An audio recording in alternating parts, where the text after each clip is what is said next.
guys নমস্কাৰ মই ইলা বড়ো হয় আপোনালোকৰ ওচৰত অন্য এটা ভিডিঅ' লৈ আছোঁ আজি দুপৰীয়া সাজত মই কি বনাম আপোনালোকক দেখাই আছোঁ বলক মোৰ কিটচেনত মুগ আৰু মচুৰ মিলাই কেনে দালি বনাম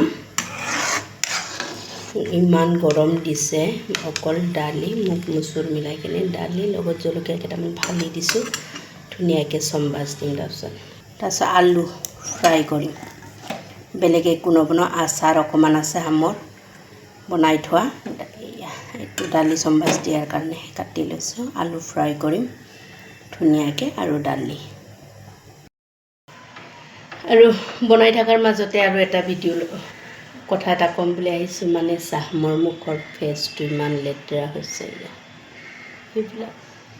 এনেকুৱা লেতেৰা হৈছে মানে গৰমৰ কাৰণে পূৰা বেয়া হৈ গৈছে ফেচটো মানে গৰমৰ দিনটো গৰম দিছে আৰু আমাৰ বিল্ডিঙৰ ওপৰততো বেছি গৰম হয় ফাৰ্ষ্ট ফ্ল'ৰত মানে এনেকুৱা গৰম পূৰা তাপ আজি আৰু দুপৰীয়া সাজত মই বনাইছোঁ আপোনালোকে অলৰেডি দেখা পাইছে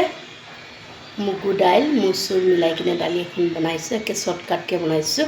লগত আলু ভাজি আৰু আমৰ আচাৰ সেইটো দিয়ে আজি পৰিৱেশন কৰিম দুপৰীয়াৰ সাজ ঘৰত মানে আজি ডিউটি যোৱা নাই তাৰ কাৰণে মই দেৰিকৈ বনাইছোঁ আৰু আপোনালোকে যদি মোৰ ভিডিঅ'টো চাবৰ কাৰণে ইণ্টাৰেষ্টিং হয় লাইক কৰিব কমেণ্ট কৰিব শ্বেয়াৰ কৰিব বাই বাই